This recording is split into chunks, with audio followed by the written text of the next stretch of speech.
Hi, how's it going, everybody? And welcome to the Debutify podcast, the premier e-commerce podcast brought to you by Debutify.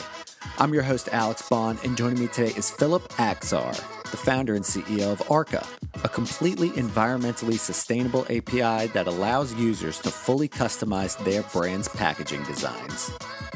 Phillip has over 16 years of experience in packaging and supply chain logistics and hosted a course with Shopify on packaging and shipping your products sustainably.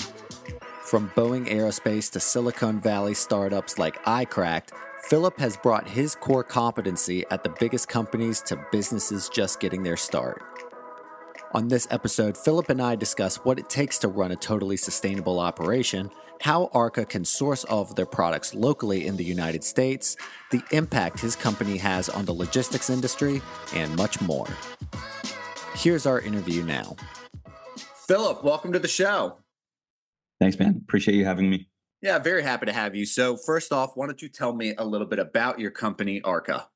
Yeah, absolutely. So we have a component of Arka.com, which if you think Vistaprint or a Moo.com, you can design and order packaging as easy as you would a business card online, catered to direct consumer merchants, produced in North America, shipped all over the world. I love that elevator pitch. And so why, in principle, right, do customers respond to more personal packages versus traditional packaging? You know, there's got to be some reason that this exists. So that's got to be because of the customers. Why do they respond to something more personalized? Totally. I mean, part of it is a brand. So the merchant that buys packaging from us that ultimately gets it in the consumer's hand, they're essentially replacing a store experience, an in-store experience, right? Mm-hmm. So to be able to display physically, literally, their ethos as a business, as a brand, what they stand for, what designs they chose, what colors they chose, all of that is incorporated into the package, which is something that's the personal aspect of delivering that product to the consumer. Because what else are you going to have to pick off of that merchant that you went with? You have the product, sure, but since you're buying it online, you're not getting it in a store. That's essentially replacing the in-store experience. So you want to be able to make a good impression, a strong impression, something that's shareable versus just having it show up in a brown box. They forget about you. You better crush it with the product. But even then, you're sending mixed signals to the end customer, because let's say you do have a fantastic product that makes up for the fact that it comes in just like a gray poly bag or a brown box. You're kind of telling them this may not be of the highest quality because you didn't care enough to put it in something that relates back to your brand, to your ethos, to the designs that you could have chosen had you have provided the product. And similarly, there are stats around how a customer will perceive your product. If it does come in something beautiful, had it been, let's say, a low quality product, they're gonna hype up that product if it came in something nice more than they would have otherwise, even if, let's say, it's not the highest quality product. I mean, you got it manufactured in, overseas, but you gave such a nice elevated experience that's all going to tie into how they perceive the product, your package, your brand. And ultimately, that's what you want to be able to do. Mm-hmm. And I feel like it's human behavior to be extremely impressed with first impressions. Yeah, you're judging. There's something very profound to taking the idea and the psychology of how humans meet other people or how humans interact with brands, because that's what a brand is at the end of the day. It's just a group of people. Even the court of law has said this is a person. That a first impression matters. And that's where the packaging actually is the first impression of this is what they want me to see. Something very brand notable about Arka is that your operation is also entirely environmentally sustainable from end to end, which is difficult. That is not something a lot of companies can say at all, even in any part of their business management. Right. And for yours to be environmentally sustainable end to end must be difficult. To start off, what are some of these sustainability methods that you practice? And then why is that so important to you? Totally. I mean, you can take the statistical reasons as to why it's important, because you have buyers that are Gen Z, and buyers that are Gen Z are X% more likely to use your product or use your platform if you have sustainability measures in place, whether it's the material, which we get audited for. We have FSC certification for our paper products, or your carbon neutral checkout, which we've integrated through a company called EcoCart. So allowing that at checkout. And then we have, compostable bags, recycled material, PCR, post-consumer recycled, which is actually my favorite. Craft honeycomb mailers where you would have used plastic, paper where you would have used plastic, corrugated inserts where you would have used foam. But at the end of the day, like, this is a capitalist market that we're working in. So we just give buyers the choice. They can make the choice. They can use us instead of, let's say, like a Uline catalog, and get the, boring poly mailers that are made of plastic if they wanted to, because maybe that's what they can afford from the get-go, is just like cheap poly mailers. That's fine. Use us, and then we'll graduate to something a bit more sustainable when you're ready. So for us, it's a matter of giving customers a choice. So that's what's important to us. It's also important that personally, I have the choice. I have the choice to sell these products. Sure. So I'm going to, like, it's a great way of doing my part, right? And our company doing its part with respect to the environment. But again, at the end of the day, it's up to the customer. I'm not going to try to push them one way or another. I'm not going to try to sway them, but I'm going to give them the choice and have that optionality, so that if they want to make that type of purchase, they can, be it one way or another. Mm-hmm. And not to reach too much, but does that include shipping methods as well? Yeah, I mean, like, you can have your shipping be carbon neutral if you wanted to. You just pay extra, and again, powered by EcoCard, so we appreciate them lending our technology for carbon capture. That's You can awesome. also That's incredible. do, yeah, like ground versus air, whatever the case might be. We list all the major carriers through our platform, and we use shipping APIs like Shippo to be able to display the best options so that you can make an affordable purchase on the shipping side. And again, we give the buyer the choice. And you mentioned the importance that this could have statistically to Gen Z customers, right? Mhm. And the problem I have just in my head with that is Gen Z customers are not yet, to my knowledge, the market for consumers with disposable income, right? Sure. Because packaging is something that is, to my opinion, someone who is looking for those extra frills, something even especially more business to business, that I can kind of say, I want to make that impression. I don't know if Yeah. I personally don't know a lot of Gen Z people in general in my life, so I don't want to make wide generalizations, but I don't know if they care about that. And you're telling me that the statistics might show that they do, or what's kind of the basis there for why it is maybe statistically impactful and important? Right. So I mean, it really just comes down to the fact that they're a growing part of the market when it comes to selling products. I mean, you just look at like TikTok, and then TikTok is now enabling sellers on TikTok. It's obviously blowing up. They have a 3PL network that they've partnered with, so it's fulfilled by TikTok. Mhm. I mean, who do you think those viewers are that are buying those products, right? And then what do you think they're sharing? They're not going to share the product that came taped up in a box. Like, you need to see, like, at the end of the day, Gen Z, millennial, boomer, I don't care what it is, you need to look at this as marketing spend. It is the one thing you will send to Gotcha. your customer that has a 100% open rate.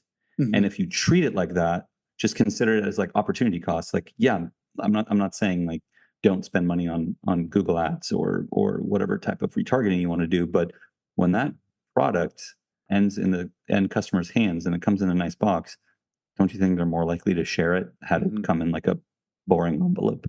That's really what I'm trying to drive towards, and Yeah. be a thought leader on, is like, consider it marketing spend. It's No, your it just billboard. it just kind of like locked into place for me too, especially when you said TikTok. Because if you told me 8 years ago that there would be a market and a Marketplace. culture Mhm. of unboxing videos, I'd call you a liar and an idiot. Of that people would literally spend their free time watching other people just unbox things. Sure. That almost perfectly one to one proves why to make the box look good. Nice. Yeah. Yeah. You're giving yourself a spot on the stage. Otherwise, you're Mhm. not even going to make it up there if it came in something boring. So buy that. You're basically buying a ticket to be on stage. So look at it like that. I do like the way that you articulated that. Another selling point for Arca, on top of being end-to-end sustainable business practices, is that Mhm. all of your materials are sourced locally in the United States. One is difficult to do. Two, it feels really difficult to do. So, first off, what brought up that decision of sourcing locally in the US? It's easier from like a supply chain standpoint. And to be honest, like again, optionality, right? Like you can go through the website and you'll get all our boxes that are produced locally. But some people knock on our doors and they're like, "Hey, I need really high volume of, let's say, like poly mailers, or really high volume of folding cartons or chipboard, which is the same material as like a cereal box." And that we can and will produce overseas due to the fact that, again, we're giving the choice to the customer. Hmm. So if it's something super high volume, we can get it done overseas. With boxes, it actually financially makes sense to get them made here. Well, and by boxes, I mean like shipping boxes, because when you calculate in the freight cost of shipping over sea freight of boxes from overseas, you're basically shipping lumber. It's going to be expensive. So not only that, but the timelines. I mean, the entrepreneurs that we're selling to, sometimes they can be they're not exactly planning ahead in a lot of cases. And that's also what makes them good entrepreneurs in the first place. They're just moving really quickly.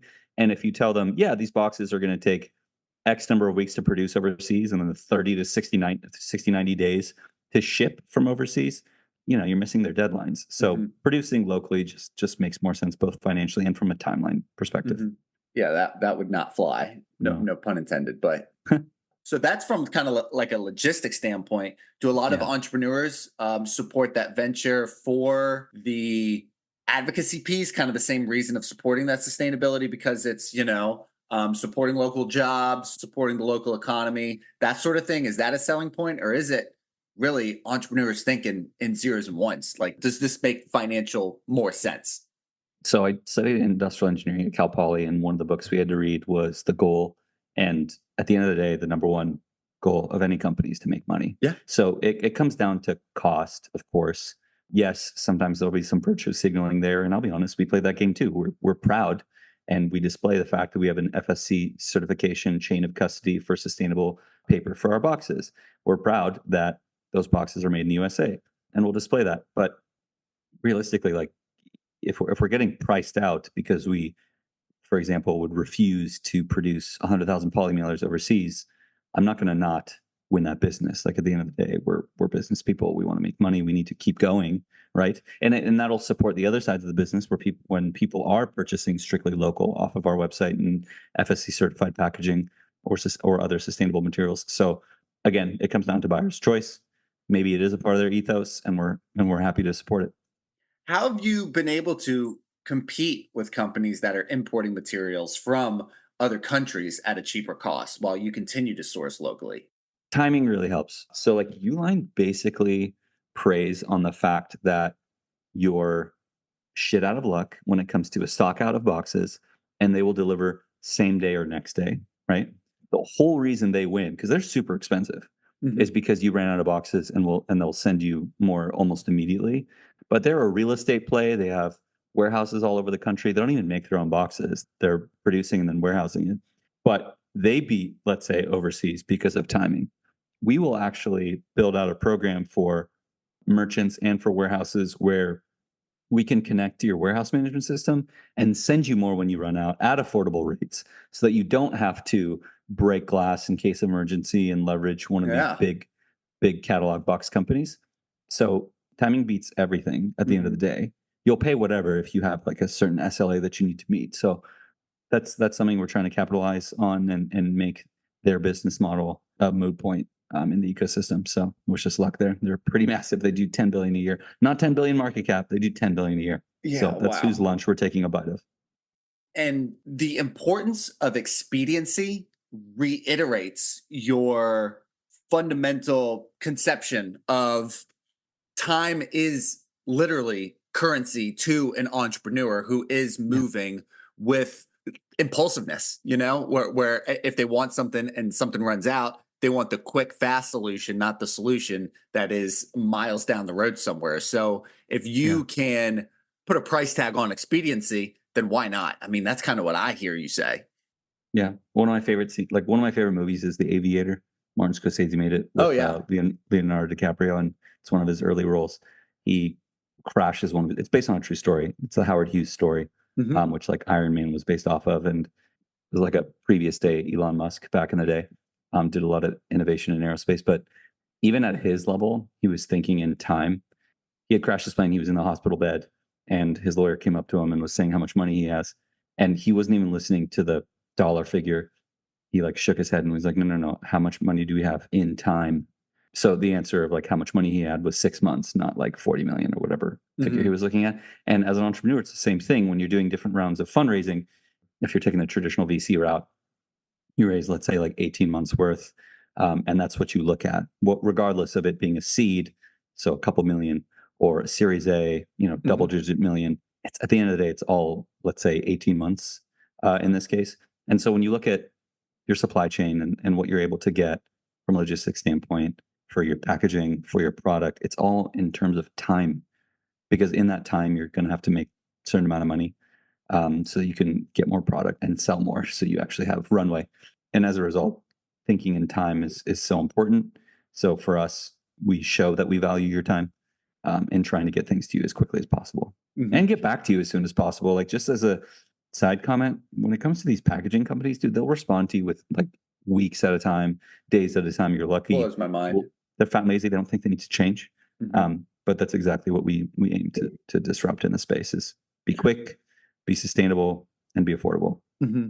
I might even argue that I used it maybe a few times, but I don't think Amazon becomes where it is without, Prime delivery. That Totally. was easily what Yeah, turned it change the game. from, yes, 100%. That's easily to me what kind of turned it from eBay into like no one can catch us at all. Is Absolutely not. is is Yeah. that expediency? So Hmm. there's obvious validity to what you're saying.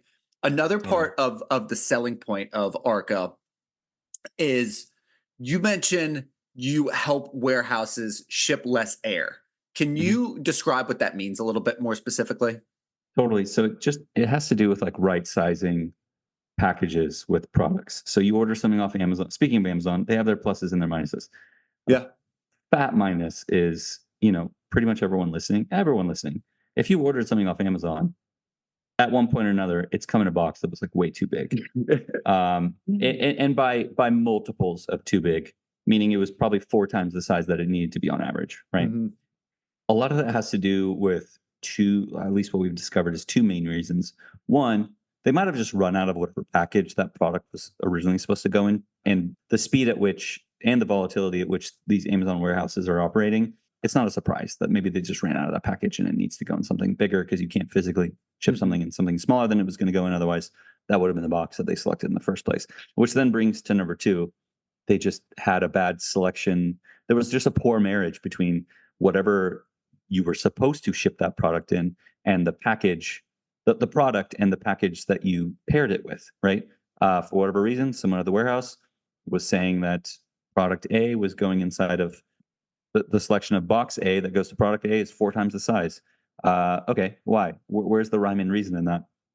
What we're able to do is run an analysis of all SKUs that a warehouse is responsible for and create like a menu of boxes that they should choose from. And here's the problem, and I'll kind of use this analogy. The SKUs or products that a warehouse is responsible for shipping change all the time. I mean, if they're a growing business, they should be changing all the time. But the problem is the menu doesn't change. The menu of boxes don't change. Like, that menu needs to not be stale. Otherwise, you're going to have the same boxes day in and day out, even though the SKUs that are going in those boxes are constantly changing. So what we're able to do is have something run an analysis daily for the SKUs that you're responsible for shipping, and creating at the reorder point of those packages a optimal size package, and then we'll phase out sizes that don't make sense anymore. Having something like that run in the background at all times is what really makes us different, because this process, which is called cartonization, is not new. Like, it's not a new concept of a warehouse asking itself, what am I shipping and what is it shipping in?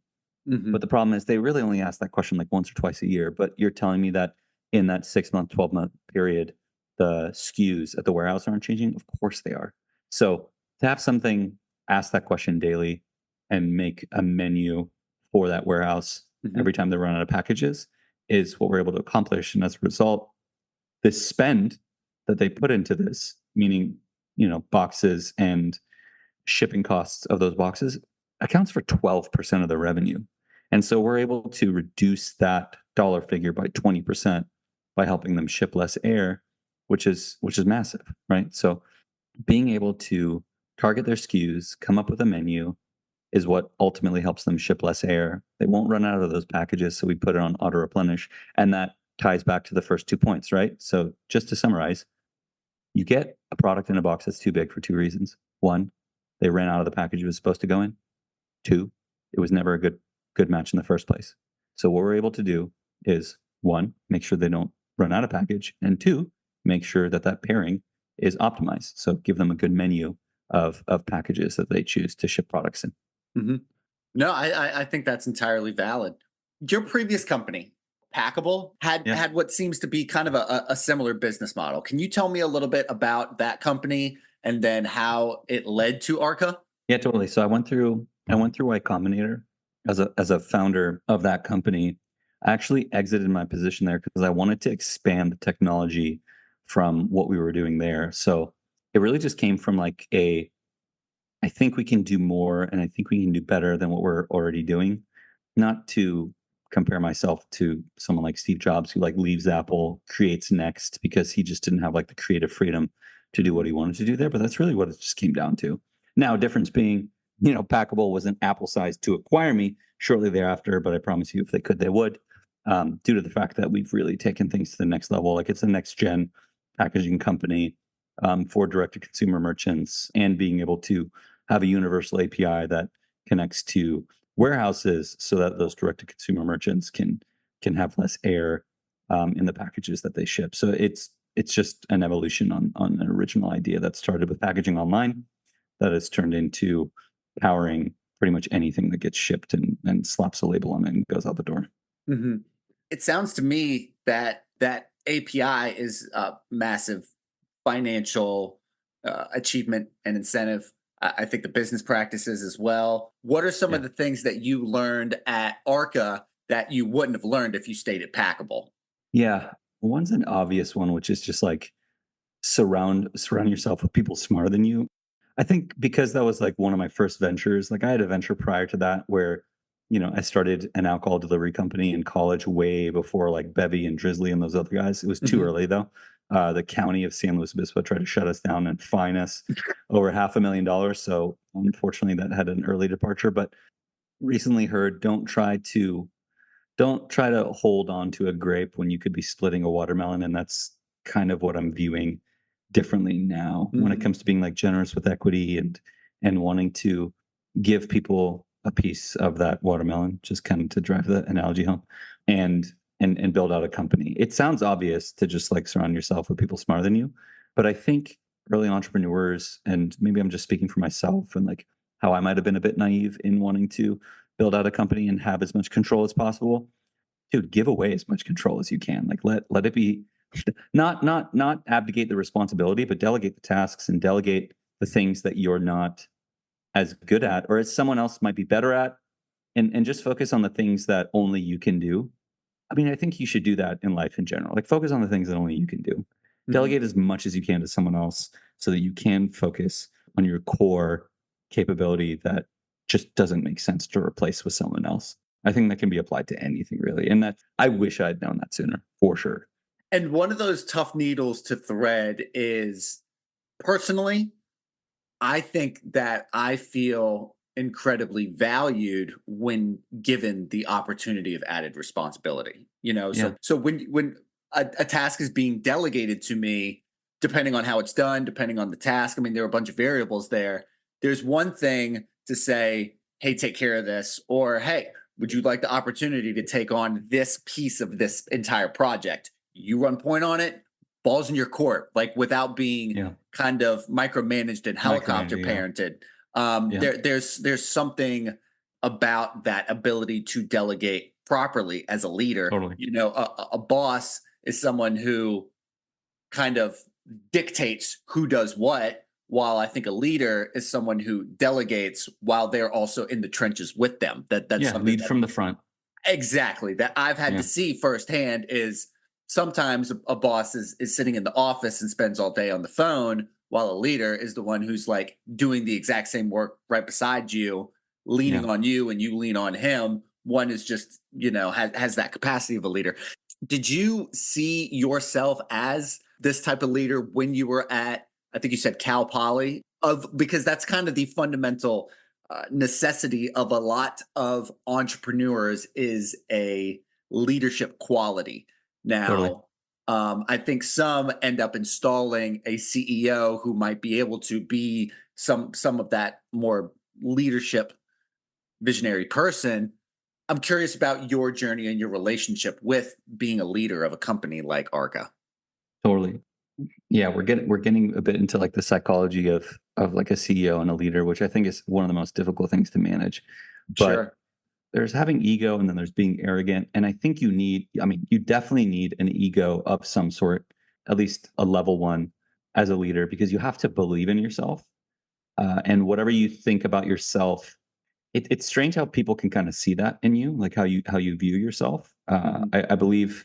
I believe there's a transparency around how you think about yourself. You're not kidding anyone if you're pretending to be a leader or pretending to be a boss or showboating and trying to puff your chest versus there are people out there that know how to lead that I try to aspire to be like that aren't they're not doing anything for show. They just want to win. I just want to win. And that's something that's been refined over the years for sure. But I'm grateful to have maybe it was I mean, it's definitely good parenting on my folks' part to make sure that I do believe in myself. A lot of that came from them and the people that I try to surround myself with. So having that stay with you can allow the longevity and endurance to do what one has to do as an entrepreneur because it takes time. Like there's so many quote overnight successes that you look at and sometimes you get lucky. Sometimes you are in the trenches for years before anything materializes. But none of that is really going to go down unless you believe in yourself. So lucky that that's something that's been, I think, a part of my DNA since day one for sure. But dude, you have your down days. Like I'm not going to say like this Mhm. is just nothing, but you know, being at the foot of a boat and waving a flag in the air as like that's the sun shines down on you. That's not how it goes. It's a roller coaster for sure. And I'm not the first person to say any of this, but deep down, still, even on those shitty days, you have to believe in yourself. Yeah, and that's kind of, at least from my personal experience, the needle to thread for me is I am much less likely to, in my opinion, puff my chest out and be arrogant. I am much more inclined to be self-deprecative and almost say Mhm, like, without Paul, I know that I don't know everything. It's mhm. one part of the reason why I love being involved in the production industry is because I know that no one knows everything. And so Sure. it kind of evens that playing Yeah. field a little bit of like no one has it all figured out. Same Mm-mm. with e-commerce. It's a constantly evolving space. So I know that you don't know what you're talking about because it changed today different Yeah. than it was yesterday. So Absolutely. that kind of evens the playing field. I guess the question I'm kind of trying to get to is calculating that difference between humility and arrogance while also not, I don't know, being a proponent of temerity, of taking those calculated risks. You mentioned yourself, Philip, that you learned a great deal in surrounding yourself with people who are smarter than you. I personally think the difference between a good and a great CEO or an entrepreneur is not just surrounding yourself with people who are smarter than you, it's knowing when not to listen to them, which Dude, is that's so incredibly true. difficult, It's so difficult. It's so difficult. That's honestly something I feel like I'm on the side of like maybe I should listen more than I am. But at the end of the day, dude, I'm kind of just gonna here's the thing. I ask everyone for advice. I ask everyone for advice, Mm, which means that I need to sift even more. And I will say though, I'm not one to just go around confirming bias. There are people whose opinions I might value more than others, and I'll give weight to that. And kind of maybe I'm subconsciously putting variables into in an equation, and then coming up with a result on what direction I should be leaning based on the weighted results that I've gotten from questions that I've asked of different people and the respective answers that they've given me. But I mean, I think only time will tell on that end whether or not I should have been listening to certain people more than I should have. But yeah, at the end of the day, it's pretty. I just want the right answer. Like, I'll go for the right answer because at the end of the day, I just want to win. But it's not always the answer that I came up with, and that's totally okay. I want to surround myself with people who have the right answer that I didn't have more often than not, because that means I'm in the right room. Mm-hmm. And one of the things that I find is I learn best, not all the time, but I learn best from my own personal experience. One, I'm going to learn best when I screw it up, or Yeah, when it hurts more. It or stays with when you. I didn't find the solution. Now I know the solution. It's here. It's Yeah. locked in. I probably yeah. won't do it again. Yeah. The second Hopefully. best version is from someone else's personal experience. Not I need some sort of witness to like why your opinion is of your opinion. Because you read it in a book, I can read it in a book and have a different opinion. So I think they hold equal weight. What your Yeah. experience, Philip, is going to have a lot more weight than what you think and theorize about something. Sure. So I think there's something very fascinating about how we categorize our advice and when to listen and when not to. Are you someone who is more inclined to believe it to be true only once you've experienced it? I mean, yeah, you got to take multiple factors into account. Timing might have been different. That's a good point. The environment might have been different. But if I'm seeing a lot of things lining up similar to what I'm going through and what the stakes look like, I will listen to it. But you've got to be really diligent about what the difference in someone else's experience versus yours is. And the other thing, you kind of got to be quick to make a decision. I mean, again, repeating shit that people have already said, but indecision can be a lot worse than making the wrong decision. Because at least you've advanced to the next stage post making a decision, even if that decision might have taken you a step back. I know that's counterintuitive, but it's a three-dimensional situation we're dealing with. It's not that linear. And sometimes you just need to move forward. So I'm usually on one side of the aisle or the other, where I can make incredibly snap decisions and see something and say it's that one, very quickly. Sure. Or get what my friend coined. It was the first time I heard it, so maybe he didn't coin it, but analysis paralysis, where yeah, sure. where you can essentially overthink That's so dangerous. things. It's dangerous. Yeah. It's super dangerous. Yeah, and it can be incredibly difficult to cope with, because then you're choosing nothing, because nothing is always an option. Opting out is always an option, and that's kind of a scary thing to subscribe to sometimes. Is almost entrepreneurial nihilism or something like that. Yeah, you can't fall prey to that. But you get, dude, it's a muscle. I think the more you're indecisive, the better you're going to get at being indecisive. The more you make decisions, the better you'll be at making decisions.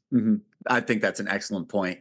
Before we wrap up, Philip, the e-commerce industry can be incredibly anxiety-inducing and stress-inducing. I'm curious, what sort of hobbies and interests do you perform outside of work that helps you cater to a healthier work-life harmony or balance, and takes care of the mental health side of things? Going to start with the obvious, which is just get a fucking good night's sleep. I feel like this phrase has maybe died out as of late, which is good, but like hustle porn, where you're just like working so hard and you're so proud of how much time you spent on things.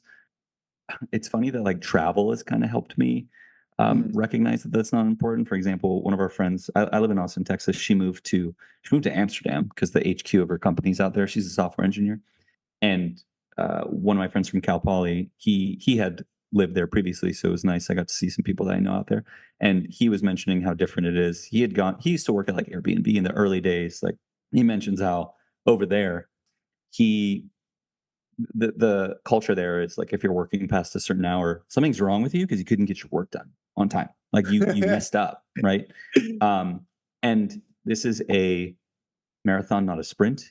Yes, you can work in sprints, But if you're going to wake up and have the same strength, if not more, than you had yesterday, and you're not getting a good night's sleep, and you're not able to manage your workload properly, and I'm not saying you necessarily work less. I'm just saying, like, you need to be forward thinking with this. You can't just swim out into the middle of the ocean without any insight of, like, dude, you have to swim back to shore, otherwise you will drown out there. Then you're screwed. So Well get a said. good night's sleep. Get a good night's sleep. And I think there's something that you're touching on that's incredibly valuable. I had a boss that I worked for effectively, and this can be in the culture, so I know it to be true, is a weird badge of honor of how little sleep you get. If Nope, I'm no honest, thanks. I think that there is something in the culture sometimes where it's almost valued of, I worked so hard that I slept 2 hours last night, or I pulled an all nighter. Like, what I'm doing is it's something weird that I've never really been able to wrap my head around of this fetishization of a lack of sleep, and that kind of hustle porn grind set mindset that you're talking about. And I think that is phasing out of the culture a little bit. I know Yeah, thank personally, goodness. I cannot operate off of 5 hours or less 2 days straight. Absolutely not, dude. If I Absolutely get not. like 5 hours of sleep 2 days in a row, it's not happening. So I make No. sure to try to get my 8 hours at least at the bare minimum, like 5 times a week. And that's just the way it's going to be. So I think that's incredibly Yeah. valuable. Yeah, trust the source. I mean, if you're Yeah. if someone's saying, if someone's bragging about how little sleep they get, that sounds like the words of somebody who doesn't get a lot of sleep. In which case, that's garbage. Like, why would you listen to that? I prefer looking up to folks that I know that are very successful, that get their 8 hours of sleep, Mhm. and they're super healthy. Can we talk about the importance of that for a second? I mean, like, Mhm. they are someone I aspire to professionally, but also, like, personally. I want to be freaking healthy. Who doesn't? And they're able to do it all just because they manage their time properly. So something that comes with time and learning, but also discipline. I heard a good phrase that was, you either pay the price of discipline or pay the price of regret. Mm. And so just keep it with the discipline, I guess. And not to say that perfect by any freaking means, but it's something I try. I try to do it. So Well, I'll tell you what, I do not regret talking to you today, Phillip. Thank you so much for your time. Glad we finally got to do this, and good luck with Arka, buddy. Thanks, brother. Appreciate it. I'd like to thank my guest Phillip Akhzar for joining me on the show, and come back next time when I talk with Jason Somerville, a founding partner of GW Partners, a firm that combines the best elements of operational consulting, financial management, strategic planning, and M&A advisory services to help consumer brands transform into more valuable acquisition targets. For more information about Phillip, you can connect with him on LinkedIn or follow him on Twitter at @PAkhzar, spelled Pakhzar. To learn more about Arka, visit their website, arka.com, or follow them on Facebook and Instagram at Arka Packaging. That's our show. Thanks for joining us, and we hope you come back to find more insight from the top experts in the e-commerce community. Until then.